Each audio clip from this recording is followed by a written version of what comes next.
caso de los CPD que bueno, tienen microprocesadores de altas prestaciones, no es precisamente el campo que yo trabajo, pero el principal problema es el calor. No sé si sabéis que somos capaces ya de fabricar transistores del tamaño de un virus. Es decir, ha llegado un momento, digamos, que el hacer cosas pequeñas no es el problema es disipar el calor por unidad de superficie, o sea, ver hasta cuánto podemos disipar para poder seguir avanzando. Bueno, y ahora con la computación cuántica y todo eso, tampoco quiero salirme por el lateral.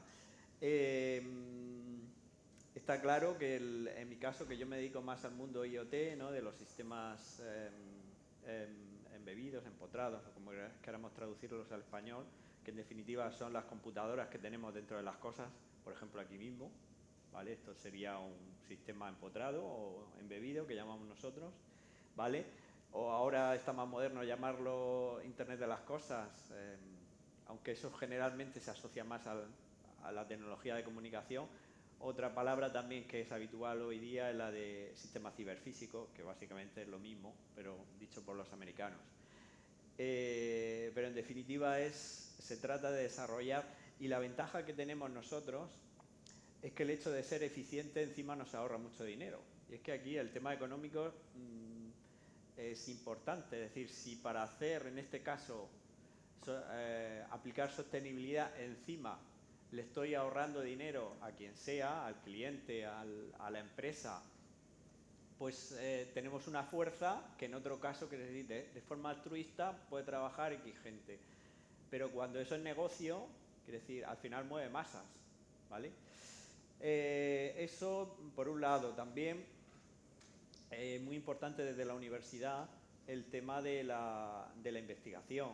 Al final, como he dicho, pues se trata de aplicar la tecnología que conocemos, mejorarla, investigar en cómo mejorar métodos, buscar nuevos métodos. Y luego comentaba Waldo mi faceta, soy uno de los fundadores de una spin-off de aquí de Murcia que se dedica al mundo IoT, ¿vale? Con herramientas y cosas similares a lo que habéis oído que tienen en Naciones Unidas, en la charla que ha dado muy interesante la hora anterior. Desde ahí está claro el tema de la sostenibilidad. Es decir, al final nosotros creamos esta empresa como una medida de poder aplicar nuestro conocimiento teórico, darle salida para, digamos, una salida más comercial, ¿no? Más cercano a la sociedad. Entonces, en ese caso yo lo veo clarísimo, de hecho mi presentación va a ir principalmente de eso, que es la aplicabilidad de toda esta tecnología en hacer un entorno más sostenible. Ahí ahora veremos, si queréis enlazo ya, lo tengo ya. Me voy a levantar por ser un poco más, estoy acostumbrado a dar mis clases moviéndome. Bueno, empezando un poco por lo que estaba diciendo, como he dicho en la presentación, más pensando en la aplicación en sí que en el mundo docente universitario, al final esto está sacado de un documento de la Comisión Europea.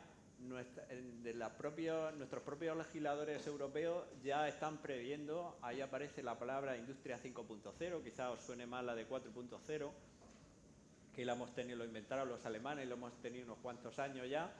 Ahora aparece esto, que en definitiva no es que retorzamos más la tecnología, para nada, digamos, es dar un cambio de visión. Hemos llegado a un punto donde, aunque sigamos mejorando, y por supuesto que se va a hacer, pero que a nivel industrial somos capaces de fabricar muchas cosas, más de las que realmente necesitamos para consumir. Eso es obvio. Los que sois más jóvenes no os acordaréis, bueno, no lo habéis visto, pero hace 30 años no había la inmensidad de productos yo creo que si me acerco aquí se acopla. ¿Se puede apagar esto? Vale. De la cantidad de productos, es decir, que el mercado está inundado de la mayoría de productos. Es decir, nuestra capacidad de fabricación de cualquier cosa, gracias a la tercera y la cuarta revolución industrial, pues está superado, ¿no? Entonces, ¿hacia dónde tendemos ahora? pues es una producción sostenible, como ahí dice. Es decir, ya en la cuarta revolución, en Industria 4.0, se hizo hincapié en la personalización, pues lo típico, tú antes, para que lo entendamos todos rápidamente, tú hace 25 años ibas a comprar un coche y te decía, pues tienes el A, el B o el C, lo que tú quieras. Ahora ya desde el año 2013, 2010, no recuerdo exactamente, 2011 me parece que era, empezamos con lo de Industria 4.0, entonces tú vas al concesionario y dices, yo quiero que lleve esto, que lleve esta tapicería, que lleve el volante no sé qué, que lleve... y te lo personalizan. Directamente ahí están metiendo la información que tú le estás dando y eso está yendo directamente a fábrica. Entonces, te van a fabricar el coche a tu medida, ¿vale? Eso es lo que llamamos la producción adaptada, flexible, ¿vale? Que eso se supone que de alguna manera ya lo tenemos superado. Vamos ahora un pasito más, vamos a la sostenible, donde digamos la tecnología deja de ser el centro de atención. El centro de atención ahora es el usuario, ¿vale? El human centric, que aparece ahí. Digamos los tres pilares básicos de la industria 5.0, lo que tenéis ahí, esas tres bolitas, que es digamos, el humano como o el cliente, como queramos llamarlo, como eje central, la sostenibilidad, que es por eso por lo que lo he puesto aquí, y la resiliencia. Entrando un poco, y esto está sacado directamente de ese documento, que eso lo tengo puesto en un curso que doy de Industria 4.0, veis que básicamente esto ya es, digamos, a lo que se tiende, pues veis que aparece ya palabras que se empiezan a sonar, como es la producción, los procesos circulares. Lo que se ha llamado de que antes las cosas se hacían para que duraban X, y a los X te obligaban a tirarlo y comprar otro. Bueno, pues ahora el tema de la economía circular, de alargar la vida, de darle una... en fin, de no ser solo fabrica y tira, ¿vale? De cerrar el círculo de alguna manera. Todo esto va a redundar obviamente en una eficiencia un ahorro en cuanto a recursos humanos, en minimizar el desperdicio, reducir consumo de energía, agua, emisiones de gases de efecto invernadero. Y bueno, en definitiva, al fin es la de, como bien dice, repito que esto está sacado literalmente del documento, evitar el agotamiento y degradación de los recursos naturales y garantizar de alguna manera las necesidades actuales sin poner en riesgo las necesidades de las futuras generaciones. Digamos, eso es un poco el contexto. En este contexto, ¿qué tecnologías podemos usar? En mi ámbito, obviamente, podemos utilizar mucho más, pero bueno, en mi ámbito, el tema de Internet me refiero para, digamos, hacer unas tecnologías, unas TICs, tecnologías de la información más sostenibles. Pues en el tema de Internet de las cosas vamos a poder hacer muchas cosas. Aquí voy a poner muchos ejemplos prácticos que ya veréis. Pero hay mucho más. Aquí lo que se me ocurrió una tarde que me senté a hacer esto un rato. Ya se ha hablado aquí lo de la computación en la nube, en el extremo. En definitiva, en el caso de Internet de las cosas, por ejemplo, se está tendiendo en muchos negocios, por ejemplo, si vosotros hacéis marketing, a lo mejor lo más cómodo efectivamente será tenerlo todo en la nube. En el mundo de IoT no siempre es, por distintas circunstancias que podemos comentar, no siempre es como tenerlo todo en la nube. A lo mejor los datos históricos sí, pero depende de qué cosas quieras hacer, se suele ir a arquitecturas híbridas, ¿vale? Donde hay un procesamiento local, incluso un procesamiento intermedio y obviamente la nube, que es donde el gran almacén, entre otras cosas, y con los datos que después el postprocesamiento que podemos hacer utilizando inteligencia artificial o lo que sea. Pero nosotros, por ejemplo, ya podemos utilizar inteligencia artificial dentro en el primer dispositivo, en el dispositivo, como decía antes el compañero, el dispositivo que está al lado del depósito de fuel que tienen que medir, o quiere decir, podemos utilizar esa inteligencia artificial en un primer nivel, con menos datos, obviamente, no tan potente, pero para hacer cosas más concretas. ¿vale? No he puesto aquí el tema de la ciberseguridad, se entiende. Es decir, y la ciberseguridad en el mundo IoT está muy arraigada, se está creando normativa para hacerse obligatorio y tampoco quiero entretenerme en esto que ya hemos hablado y se da por hecho. Bueno, ¿qué podemos hacer utilizando IoT para esta digitalización de entornos sostenibles? Pues yo me he centrado aquí, bueno, por poner, como he dicho, he hecho una presentación bastante práctica pensando en un público, quiero decir que no sea una clase universitaria. Me he centrado, bueno, pues en escenarios pensando también en la propia empresa, es decir, qué soluciones prácticas podemos aportar como para hacer entornos sostenibles. Pues me he centrado en dos principales, escenarios urbanos, es decir, lo que en inglés llamamos Smart Cities, ¿vale? Y después escenarios más de interurbanos, escenarios donde entra la agricultura, agrónomos, entornos exteriores en general, pues entornos forestales, de entornos naturales, acuáticos, etcétera, etcétera. Bueno, pues en el caso de las Smart Cities, que está más de moda y donde, digamos, a día de hoy, por lo menos en Occidente, tiene más penetración el mundo IoT, podemos dar una serie de ejemplos. Muchos de ellos incluso están implementados en nuestra propia ciudad, en Murcia, y en muchas ciudades de España. Por ejemplo, en Latinoamérica ahora también están apostando bastante fuerte, bueno, en América en general, norte, centro y sur. Quiero decir que esto va a pasos agigantados, por ejemplo, en el caso de la calidad del aire, que bueno, la típica foto de la boina, ¿no? Entonces, como decía, lo ha dicho muy claro esta mañana el compañero, decía, si no medimos, no somos capaces de ver lo que pasa. La monitorización es importante. Pues la monitorización continua en tiempo real de los parámetros del contaminantes es importante. Luego, a partir de eso, puedo tomar decisiones, puedo generar alarmas, puedo decir que si pasa de ciertos niveles, por ejemplo, no se puede entrar a los centros de la ciudad, que es lo que me temo que va a pasar, no se puede entrar con el coche al centro de la ciudad, etcétera, etcétera. Generar mapas de contaminación, por ejemplo, y decir, pues qué zonas están más contaminadas y ver qué causa esa contaminación, porque a lo mejor hay un problema ahí. Atascos, etcétera, no encuentras aparcamiento.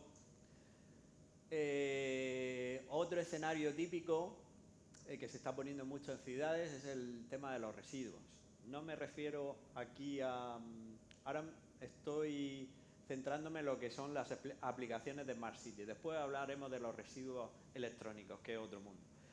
Pues, típico de, como sabéis, pues supongo que los que sois más jóvenes estáis ya más que acostumbrados y los que somos más viejos pues ya hemos tenido más que tiempo para acostumbrarnos al reciclado. Tenemos numerosos contenedores y vamos clasificando, pero ocurre de que hay infinidad de contenedores de todos los colores, de envases, de cartón, de vidrio, etcétera, etcétera. Y cada uno de ellos lleva su ruta de recogida por camiones especializados y hasta ahora, digamos, por ejemplo, en el caso de las basuras orgánicas, pues sí, pasaba todos los días excepto festivos, etcétera, pero el resto pues era un poco según estimaciones que hacía. A día de hoy podemos sensorizar eso con sensores bastante baratos y bastante eficientes, en el sentido que pones un sensor de esto y te va a durar 10 años sin intervención ninguna. Obviamente os podéis imaginar que con comunicaciones mínimas, pero más que suficientes para poder darle información de la cantidad de llenado que tiene, para que pues desde la central, desde la nube, se puedan hacer gestiones de por dónde tiene que pasar, y eso pues va a redundar en pues menos emisiones, optimizar recursos y ahorro. Lo que os decía, como supone ahorro, la gente se implica en que esto vaya para adelante. Bueno, más cosas rápidamente. Lo de los estacionamientos también es una cosa que por lo menos a mí me agota, llegar a un sitio y no saber si puedes aparcar, si hay parking, tal. Pues obviamente esto en las Smart Cities se intenta gestionar y aparecen distintas soluciones donde yo puedo saber incluso en la calle a través de cámara y procesamiento con, con visión artificial de dónde quedan huecos. Puede eso, por ejemplo, puede ir a una aplicación que tú puedas antes de llegar a un sitio saber si vas a tener aparcamiento o tienes que salir de esa zona y no estar dando vueltas y vueltas y generando contaminación en los centros de las ciudades, por poner un ejemplo claro. Más cosas, bueno, el más claro y por donde quizás empezó todo esto, que es por el tema de la eficiencia energética, ¿no? Que esto es como continuación de lo que se ha hablado aquí. Pues los edificios al final son consumidores de energía y de agua, pues solamente en la climatización, no recuerdo ahora, pero el 60 o más por ciento del consumo de un edificio es a través del clima. Pues lo que es primero el monitorizar eso, el saber cuánto está gastando, el saber en cada momento, por ejemplo, qué temperatura hay en cada sitio. Pues, por ejemplo, si te ha puesto el aire, ves que hace frío y dices, pues estoy gastando de más, esto no está optimizado. Pues monitorizar, obtener información, generar pues alarmas, detección, como dice ahí, de fuga de gases, detección de fugas de agua, en fin, hay mil cosas que se pueden hacer dentro de los edificios con dispositivos IoT. Utilizando, por ejemplo, pues se puede utilizar igualmente la inteligencia artificial para adaptarse, para aprender, para ver tendencia y poder gestionar de forma más óptima esa infraestructura. Igualmente un escenario que está que es muy gastón, en este caso más de agua que de energía, es el tema de la jardinería, campos de fútbol, campos de golf, todo esto pues gasta mucha agua.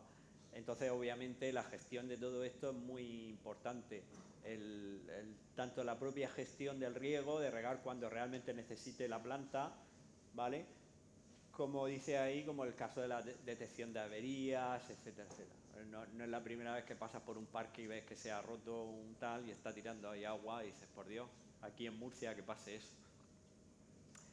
Bueno, es otro tipo de escenarios posibles. Puede ser, por ejemplo, el tema de nosotros lo tenemos aquí, lo hemos comentado aquí en tertulia, el tema del Mar Menor, ¿no? Que tenemos nuestro tema, que lo tenemos ahí cogido con pinzas, pero bueno, lo primero que había que hacer, que era monitorizarlo, está ya, con lo que si ya lo tenemos monitorizado, pues por lo menos sabemos lo que está pasando y se pueden prever cosas, se pueden estimar, se puede buscar soluciones, etcétera, etcétera. Igual que digo, el Mar Menor, ríos, embalses, pantanos, cualquier entorno natural, pues el tema de ver las calidades de aguas es interesante.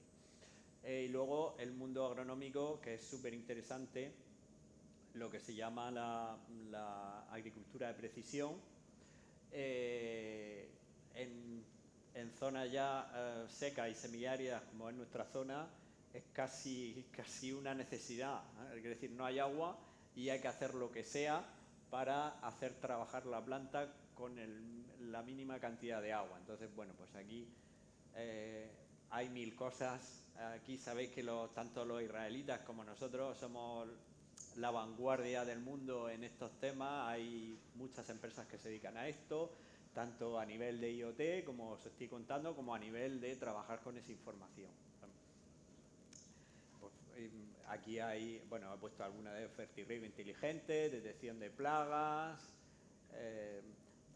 Por ejemplo, una cosa que se está haciendo últimamente mucho es seguimiento también con satélite, es decir, desde los satélites pues se ve muy bien y según para que nos entendamos, el verdor, según distintos índices, incluso con cámaras multiespectrales, pues se puede ver cómo evoluciona la cosecha y todo eso. Hay mil cosas.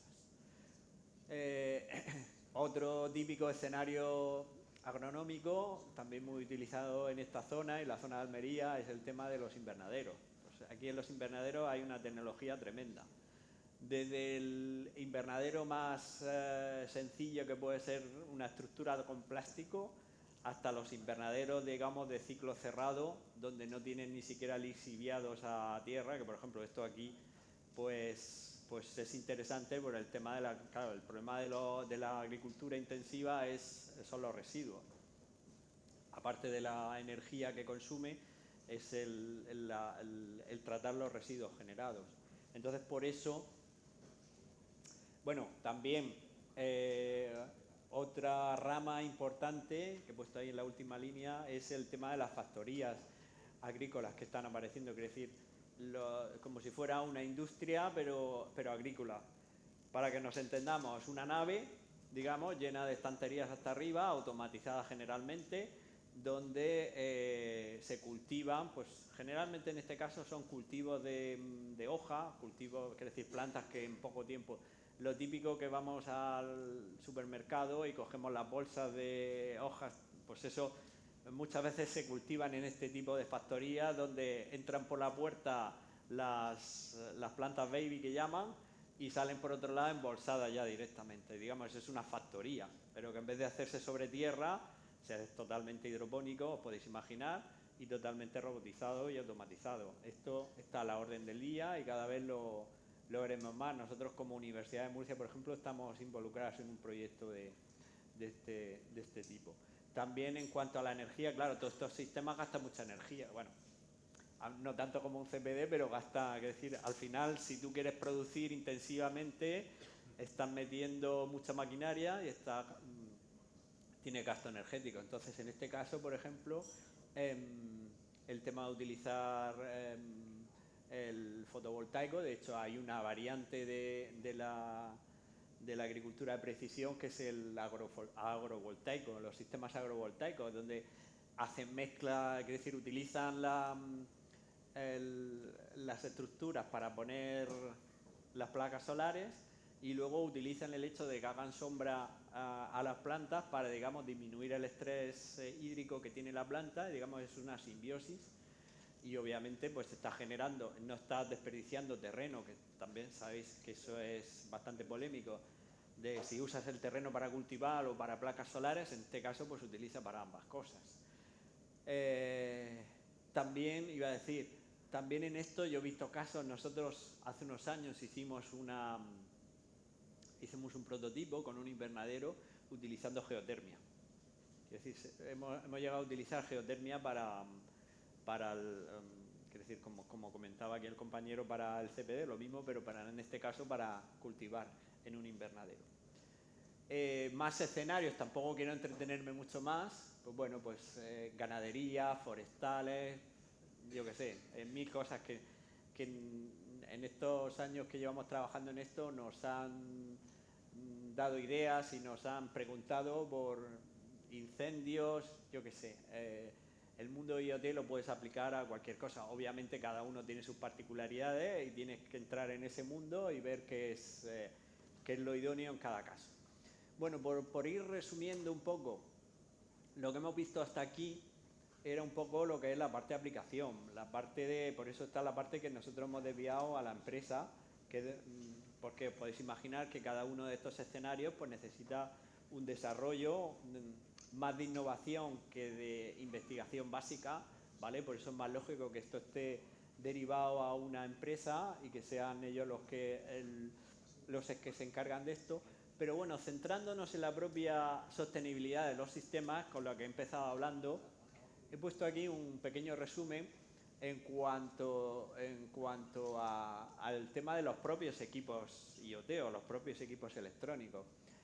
Lo que decimos, ahí estamos los docentes, bueno, y las universidades para generar cada vez equipos electrónicos que alargan, que sean más eficientes. Pues yo recuerdo cuando empecé hace una década, pues los propios fabricantes de chips no afinaban tanto dentro del chip en qué partes estaban encendidas o apagadas en cada momento. Hoy tenemos mucha precisión en eso, es decir, si hablamos de equipos que tienen que estar en el campo una década, pues no puede estar el microprocesador trabajando ahí para hacer una comunicación una vez cada 24 horas. Eso es inviable porque va a gastar las pilas, ¿vale? Entonces se va a tender a utilizar sistemas donde, bueno, microprocesadores ya más modernos, donde tú puedes tenerlos prácticamente en estado de letargo, excepto cuando haces la comunicación que tienes que hacer precisa en un momento y vuelves al letargo. Entonces, gracias a eso, pues alargamos la vida